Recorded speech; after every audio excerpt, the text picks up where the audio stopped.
En diciembre de 1933, la ciudad de León, departamento de Nicaragua, se agitaba ante un hecho sin precedentes. Un hombre llamado Oliverio Castañeda Palacios, de 27 años, era acusado de cometer 3 asesinatos por envenenamiento. Castañeda, un tipo que resultaba atractivo a los ojos de las damas leonesas, con apariencia elegante, inteligente y locuaz. Sin duda, un dandy de la época. No es de extrañar que el día en que se celebró el juicio estuviera tan concurrido, ataviadas con sus mejores vestidos, peinaditas y olorosas a agua de flores. Un tropel de mujeres se tomaba el corredor, todas buscando la mejor vista, el mejor lugar desde donde pudieran divisar a Castañeda, quien vestía de saco y pantalones oscuros, camisa blanca y corbata, un inconfundible pelo brillante, domado con un partido alado y un par de lentes redondos que remataban su pose de caballero intelectual. Sin embargo, detrás de esa imagen de pulcritud se escondía un ser frío, calculador y meticuloso, un mitómano de profesión que terminó con la vida de 3 personas, que pudieron haber sido más, de no ser por la detención de las autoridades de seguridad de la época. Oliverio Castañeda es el único asesino en serie que se ha registrado en la historia de Nicaragua, un personaje real que inspiró la novela Castigo Divino y que se ha convertido en leyenda popular después de lo ocurrido.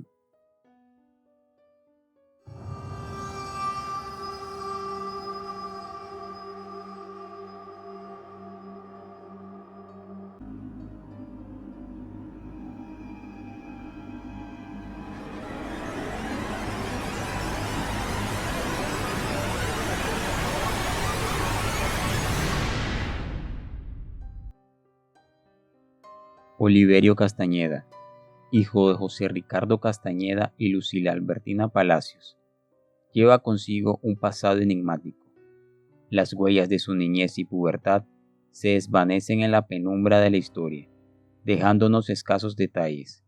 Sin embargo, se sabe que cursó sus estudios de bachillerato en el Instituto de Occidente de Chiquimula. Durante ese periodo, su nombre quedó grabado en la memoria de la institución, al liderar disturbios que desembocaron en una huelga estudiantil, lo que eventualmente resultó en su expulsión. El destino de Oliverio estuvo plagado de adversidades, marcando un episodio doloroso en su vida. El día que recibió su título de bachiller, recibió la noticia del fallecimiento de su madre. Se rumora, sin confirmación, que debido a los agudos dolores causados por un cáncer incurable, Oliverio tomó una decisión trágica para aliviar el sufrimiento de su madre, administrándole cápsulas de estricnina, un pesticida para matar pequeños roedores, lo que aceleró su partida. Posteriormente se embarcó en una carrera docente y sorprendentemente la culminó a una edad temprana. Su vida dio un giro cuando fue convocado para desempeñar el papel de asistente del secretario de Instrucción Pública. Trágicamente, la muerte inesperada del secretario lo llevó a ocupar el cargo de manera definitiva. Oliverio Castañeda incursionó en Nicaragua por motivos académicos. En 1931 se trasladó a León, Nicaragua, junto a su esposa Marta. Previamente, en 1929, había residido en Managua por cuestiones diplomáticas, ya que formaba parte de la delegación de Guatemala en ese entonces. Al final de la tarde, el tren hizo su llegada. Una fila ordenada de maletas cruzó el umbral principal del Hotel La Esfinge. La mujer, de estatura baja, con curvas delicadas y un atuendo impecable, caminaba de la mano de un hombre delgado con gafas oscuras y vestimenta de luto. Juntos se acomodaron en la habitación con la mejor vista en el segundo piso, situada estratégicamente en la esquina que asomaba al cruce de las calles en forma de cruz, otorgándoles una vista panorámica del centro de la ciudad. Desde ahí Podía seguir con la mirada el trayecto que comenzaba en el corredor del edificio, en la esquina opuesta al hotel. En la Facultad de Derecho, Oliverio se destacó como un estudiante perspicaz y pronto entabló relaciones con las influyentes familias de la aristocracia de León, quienes ostentaban grandes fortunas, entre ellas los Gurdián, sus vecinos de enfrente, a quienes observaba todas las tardes mientras se relajaban en sus mecedoras en la acera, viendo la vida pasar. Rápidamente estableció una sólida amistad con esta familia. A pesar de su cautela en cuestiones de relaciones sociales, estos adinerados leoneses confiaron en el joven elegante, educado e inteligente. Oliverio, además de su atractivo físico, poseía un gran carisma. Oliverio era un hombre ostentoso, así que buscaba tener una buena vida como fuera, y se dice que por esa razón se casó con Marta, ya que ella venía de una familia muy adinerada, pero al llegar a Nicaragua conoció a la familia Gurdián, que tenían aún más dinero. Siendo un joven atractivo, elegante, inteligente, educado y refinado, Oliverio era el sueño de cualquier mujer de la época, así que enamoradas no le hacían falta, incluyendo a las mujeres de la familia Gurdián. El joven Castañeda conquistó los corazones de las dos hijas de la familia Gurdián, con la intención de asegurarse la fortuna de esta familia. Para lograr su objetivo, se vio obligado a recurrir a un acto nefasto, el envenenamiento de su esposa Marta con estricnina, en una fecha que quedó marcada en la historia, el 13 de febrero de 1933. En dicho mes y año, doña Marta falleció, aquejada por intensos dolores estomacales. Posteriormente, Oliverio regresó a Nicaragua después de un tiempo en Guatemala y volvió a residir con la familia Gurdián. La casa de don Enrique Gurdián, un próspero empresario y administrador de la empresa aguadora de León, fue el epicentro de un drama que comenzaba a desenvolverse. En Nagurdián, una de las hijas sucumbió al encanto de Castañeda, generando tensiones con su prima, quien se convirtió en la primera rival en el corazón del galán guatemalteco. Además, otras mujeres, tanto dentro como fuera de la familia, formaron parte de la lista de conquistas de este Casanova. Transcurrieron 9 meses antes de que una serie de muertes misteriosas atrajeran la atención de los habitantes de León. En Nagurdián falleció el 3 de octubre de 1933, seguida por su padre, don Enrique, una semana después, el 9 de octubre de 1933. Oliverio era el único sospechoso en estos trágicos sucesos.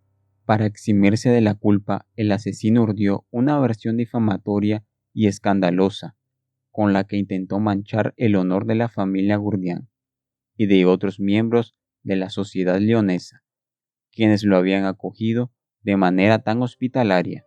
El juez que llevaba el caso, ante la creciente intriga, ordenó la realización de autopsias en los cuerpos de Enrique y Egna.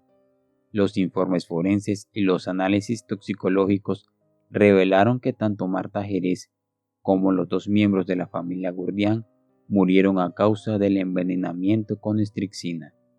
La memoria de muchos ciudadanos recordó que al comienzo de ese año, Oliverio había liderado una controvertida campaña de eliminación de perros callejeros, utilizando trozos de carne cruda impregnados de estricnina como cebo en diferentes puntos de la ciudad de León. La élite leonesa señalaba a Oliverio con dedos acusadores, mientras el resto de la población comenzaba a mirarlo con compasión. Los motivos detrás de los crímenes eran objeto de debate, ya sea por razones monetarias, pasionales o simplemente como manifestaciones de una patología criminal. En diciembre de 1933, Oliverio enfrentó un proceso legal por los 3 homicidios.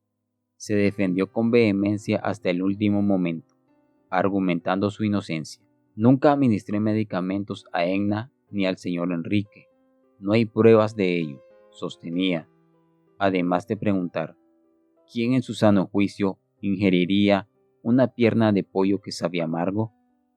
¿Y cómo podría no hallarse sustancias tóxicas en un cuerpo que se encuentra en estado de descomposición? Oliverio se convirtió en su propio abogado en gran parte del proceso, afirmando tener alguna experiencia en la práctica legal. Finalmente fue condenado a la pena capital por los 3 asesinatos, a pesar de sus últimas alegaciones. La Corte Suprema de Justicia conmutó la sentencia a cadena perpetua tras escuchar los argumentos finales.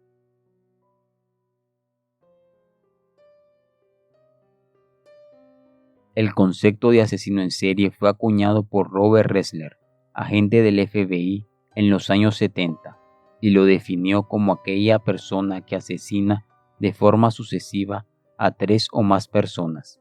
Así, por simple definición, Castañeda entra en la categoría de asesino serial al quitarle la vida a 3 personas.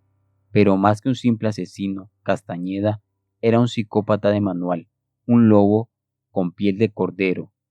Nadie sospechaba de él ni de sus intenciones. Robert Herr, doctor en psicología, plantea la siguiente definición de psicópata.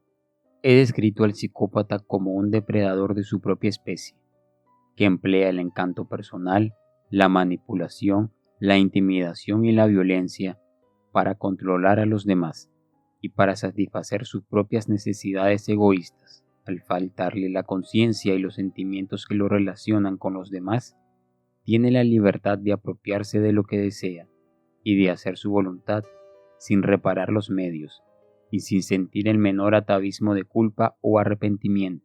Veamos si Castañeda cumple con los criterios de Herr. Número 1. Un depredador de su propia especie. Como ya sabemos, Castañeda le quitó la vida a 3 personas de la misma forma, por envenenamiento, por lo que demuestra un gran desprecio hacia la vida de los demás, situándose como Dios al decidir quién vive y quién no. Número 2. Emplea el encanto personal, la manipulación, la intimidación y la violencia para controlar a los demás y para satisfacer sus propias necesidades egoístas.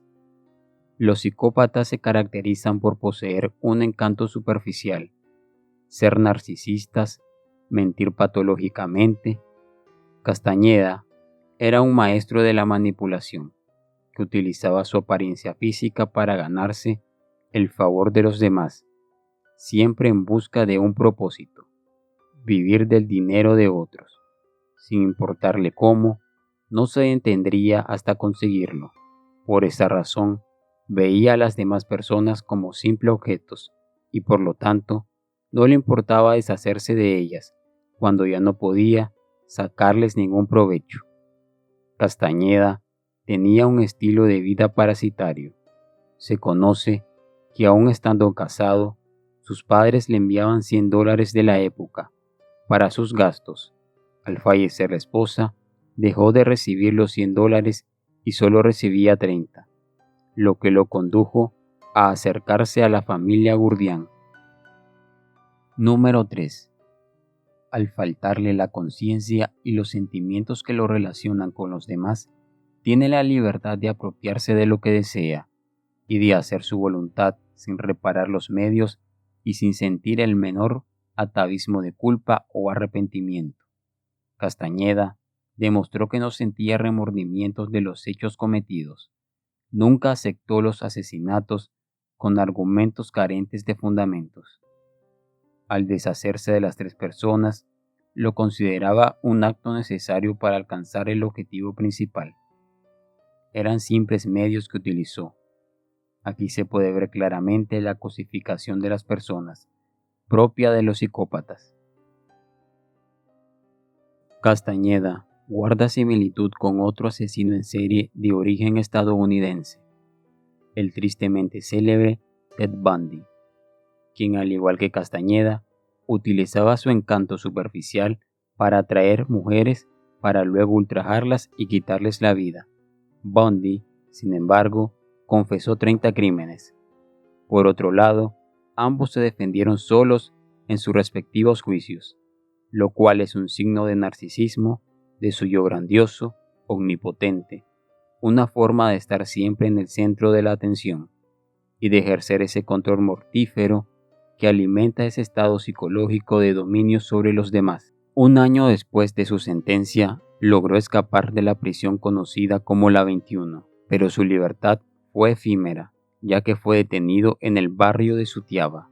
Una patrulla de la Guardia Nacional lo apresó y lo condujo a las cercanías del cementerio de San Felipe.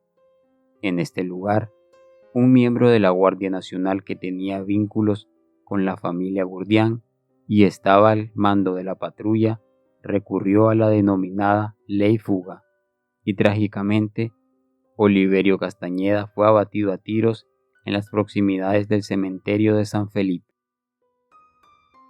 Con el paso del tiempo se forjó una oscura leyenda que narra cómo cada 12 de noviembre una enigmática mujer deambula por el cementerio. Algunos la describen ataviada de blanco, mientras que otros la ven vestida de luto. Siempre se le encuentra en las inmediaciones de la tercera calle del Campo Santo. La curiosidad reside en lo que sucede al día siguiente de su misteriosa aparición. La tumba de color gris florece con un estallido de colores, exhibiendo flores rojas, blancas y algunas amarillas. Las flores silvestres aparecen en un ramo sobre la lápida de concreto y el ambiente se impregna de un olor a pintura fresca, indicativo de que la pintura gris ha sido recientemente renovada. A pesar de que las letras talladas en la superficie son ilegibles, en el centro de la lápida de metal se puede apreciar la inscripción Dr. Oliverio Castañeda, 7 de junio de 1936. Mía es la venganza. Hebreos 10:30.